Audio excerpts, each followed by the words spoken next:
I do recommend that everybody get on Topliners and get into the Release Resource Center if you can. There's a lot of good information there, and every time a release comes out, they do like a nice video of what's upcoming and what kind of impact it has. So a lot of this is coming from those videos, coming from those release notes. But I thought I'd give my own little spin on it for everybody too. So yeah, let's go to that next slide, and we'll start out with some of the analytics updates. So if you guys aren't aware, there are dashboards built in to Eloqua now, and they're not insight reports. So you don't have to jump out of Eloqua to go to insight.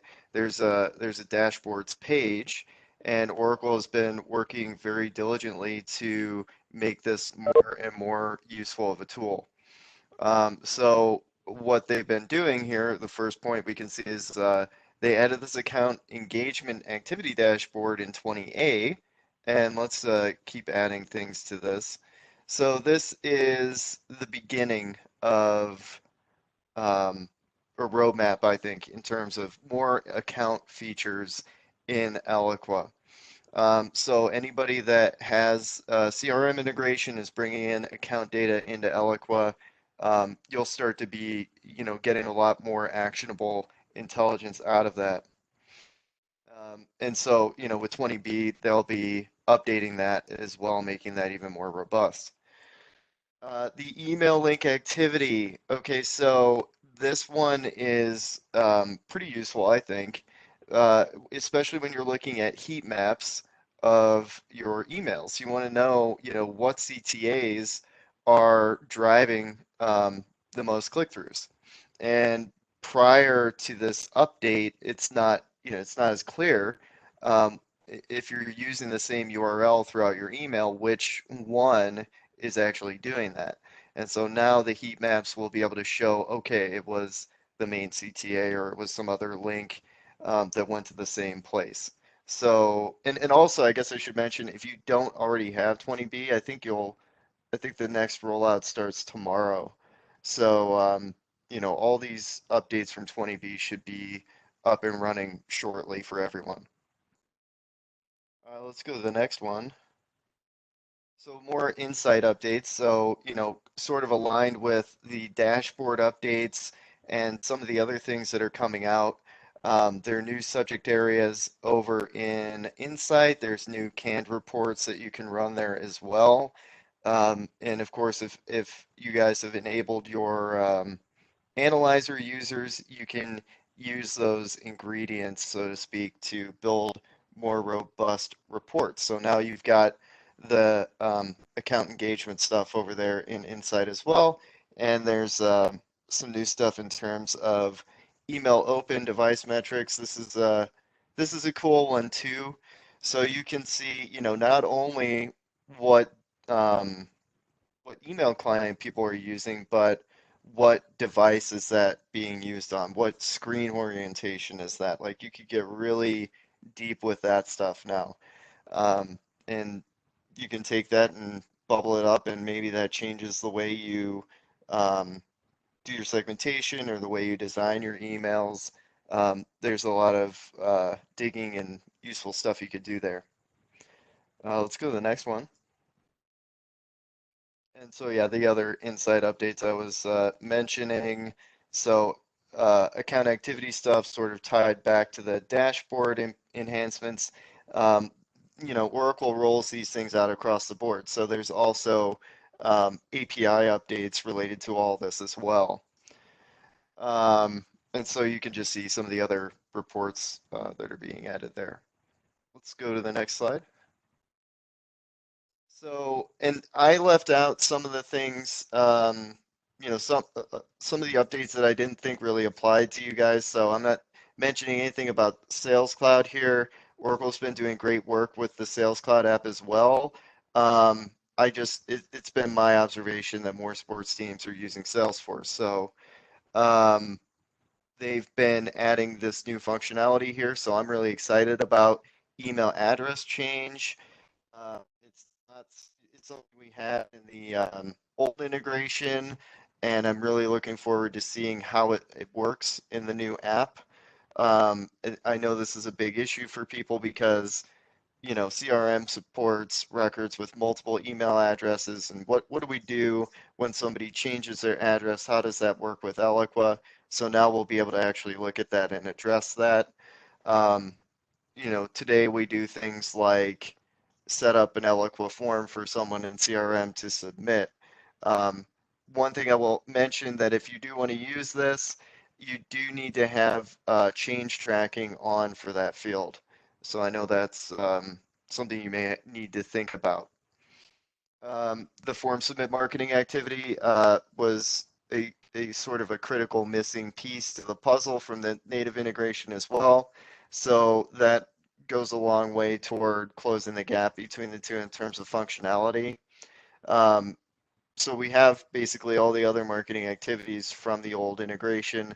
This is just completing that. And UI improvements, they do nice little improvements from release to release here. So things have been getting streamlined. The understanding of how that works, it, the way things fit together is much more clear now. Um, and then back in 20A, they also added some improvements. So if you're syncing users over from Salesforce into Eloqua, and for instance, like sales users, that whole workflow has been improved as well. Let's go to the next slide. Oh, same slide. The form submit action. Um, yeah, okay, so they're rolling out archiving for forms. And just to, talk about that a little bit, that's another one of these sort of long-term things that Oracle will be rolling out to different assets. And so forms is where they've started with that. So archiving of forms, if you don't know, the forms that you archive will still accept submissions, but they won't be visible in the UI. And that has an impact on other areas of the system. So form submit actions that you've already built will continue to work, but you won't be able to use those forms in new form submit actions, right? And so this also has underlying changes in the API too, if you're curious about those things. All right, let's go to the next slide. Uh, so the editors, emails, and landing pages are getting updates. Um, they're already a very nice unified experience between all the different editors, from the design editors and the source editors. Oracle is pushing out even more refinement there.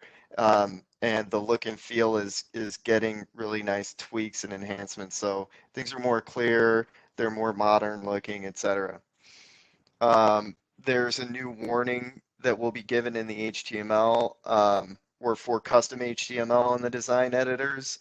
Um, Basically just clarifying things for people, letting you know that you might break the layout of the landing page or the email if you're not careful. Um, Back in 20A, Oracle started to introduce the ability to export HTML, the code to go or HTML to go, I can't remember. Um, so that's going to be generally available starting with this release. And I know that this release, you won't be able to get headers and footers with that code, but in a future release, you will be able to. So expect that to continue to get better. Next. Hiding of cells. So you can put in a support request and turn that on. Just, be aware that you have to request it, so it may not be super stable. I would test the functionality, but that's something I know people have been asking for a long time, and that'll be really useful. Um, Reusable content blocks. So this is another thing that people have been asking for, and there are a lot of questions as to how it's different from shared content.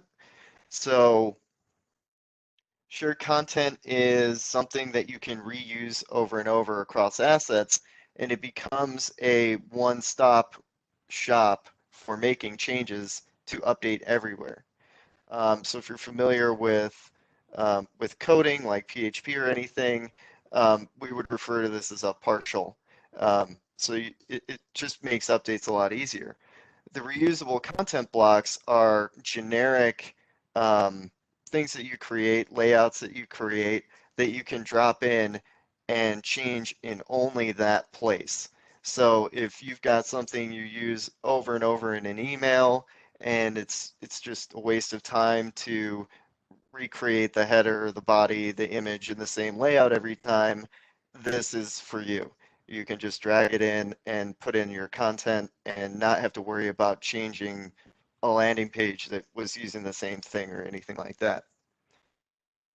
And then YouTube and Vimeo videos are getting a nice first-class treatment in the landing page editor. So you'll be able to drag those in and they will just work. So I think that's really great. Let's go to the next slide. Oh, send time optimization. Aha. Let's not forget that. So probably not going to be able to get into this if you haven't already requested it. But in Oracle, if they haven't announced that it's generally available yet, it's yet to come in a future release. But I've heard from our clients that turned it on, very excited about it. It's working well. I think one thing to note is that it does need to build a database of people's behaviors for it to work really well. So I don't know, Clark, if you know any more about that, but I think that it's running in the background now for everyone, and then when it's ready to go, they'll be able to just use it, right? Yeah, I think that's correct. I'm not sure of the date yet. It's going to be ready, but it's getting close. Okay. Yeah, and so it's something that you don't need to use all the time. It's basically just like a checkbox in the email step. And so I would say when it does become available, start, experimenting with it, playing around with it, um, and start really thinking about working it into your campaigns. All right, so form and security updates. Yeah, so if you didn't know, no more classic editor forms. Any forms that you built in the classic editor, you can still work with, but you can't create new forms from them. And so eventually that will all be totally sunset.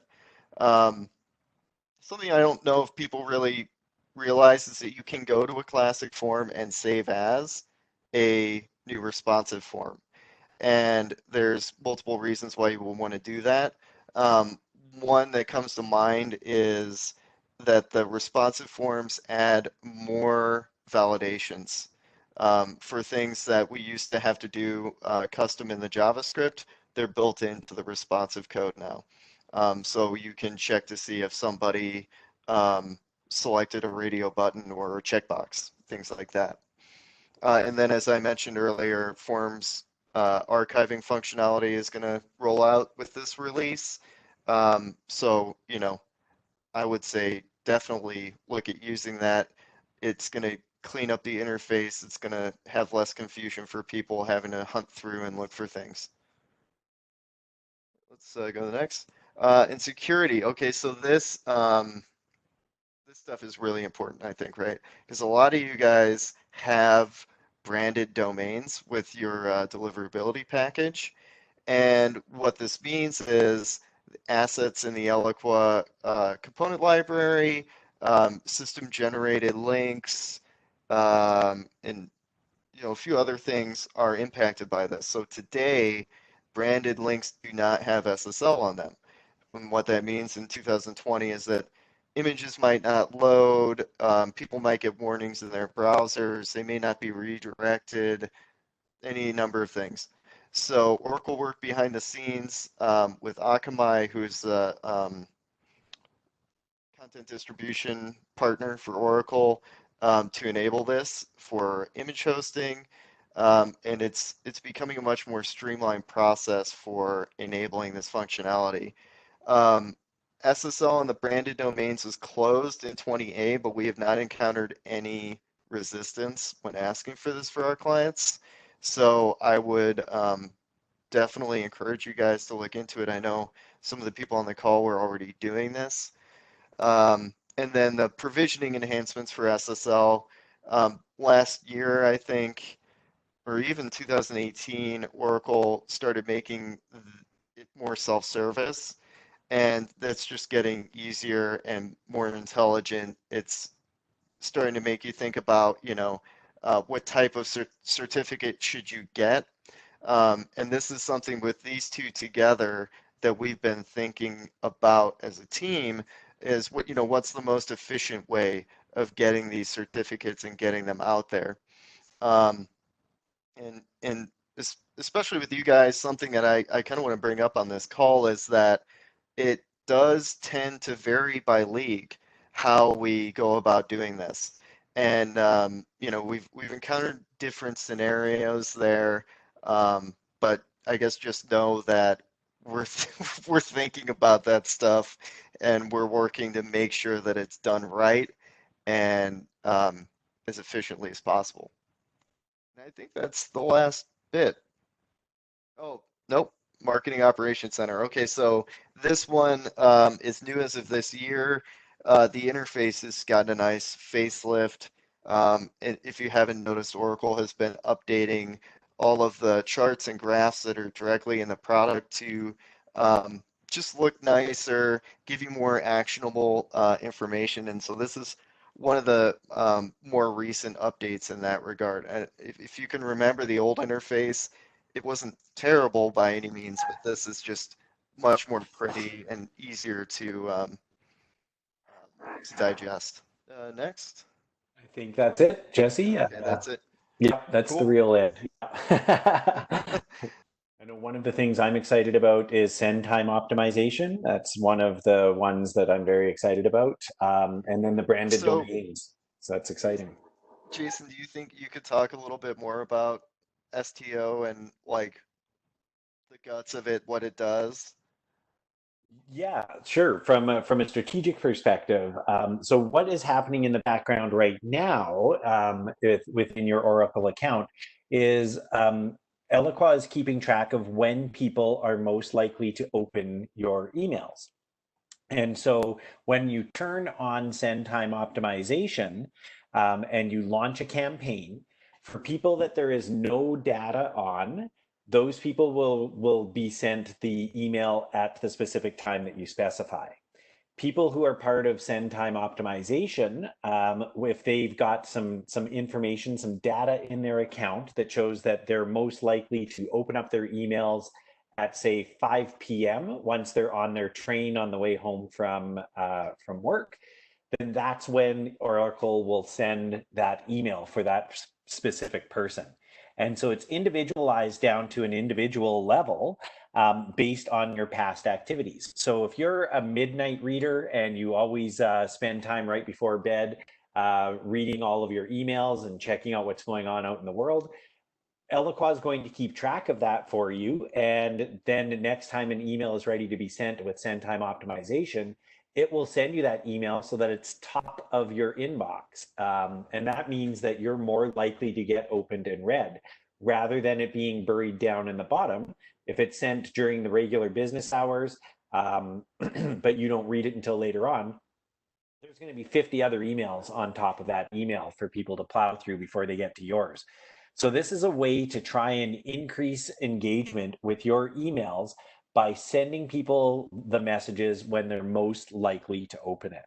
So it's a great way to really take advantage of the data that we have on these people. We're starting to get more and more digital body language off of the recipients of your emails. And so taking advantage of that to communicate with them when they're most likely to read. So there's a question that says, how long or how many emails will it take to get the optimal send time for a customer? And I think that this is a good question. I'm not sure of the exact methodology of it, but my understanding is that it's a continuous thing. And so each Yeah. email that's sent out will add to the volume of knowledge that we know about when people are likely to open. So, if it's a one-off that they opened up that first email at midnight and you send an email to them at midnight, but they now don't open it until noon the following day, it's going to add that to its knowledge base. And so it'll just continually be updating. For people who don't have any data, like I said, it will just send at the specified send time that you've set for that. Can you override STO if the situation requires a specific send time window? And so yes, you can also overlay on top of this the send emails between certain time frames. And so Jesse, do you know if that actually overrides the send time optimization? I couldn't say for sure, but I You would have to test that. imagine that it would, yeah. And yeah, Yeah. I should confess that it is so new that we haven't even gotten to play around with it that much. I know other people on the team are using it for certain accounts, but I haven't had the chance to really play with it myself yet. And I'm pretty sure you can. Yeah. You should be able to override it. Yeah, that'd be my expectation from other technologies that use similar features. That you specify, okay, send it between 9 a.m. and 11 p.m. at the best time for that person to receive it. As always, if you have any questions for Jesse or for Brian and Conversica, or even for myself, please feel free to reach out to us. We've got all of our contact information up on the screen right now, so you can phone us, you can email us, visit our website. And in about a week's time, we'll have the recordings of all of these sessions up on our website as well for you to take a look at, so activate.tegrita.com. And you'll be able to review these and share them with your friends and colleagues. Thanks again, everybody, for joining us on the call today. I'll give you back 15 minutes of your day. Looking forward to seeing everybody again in about 3 months. If anybody has anything that they'd like us to cover in the next call, please reach out to us as well, and we'll be sure to get it into the agenda.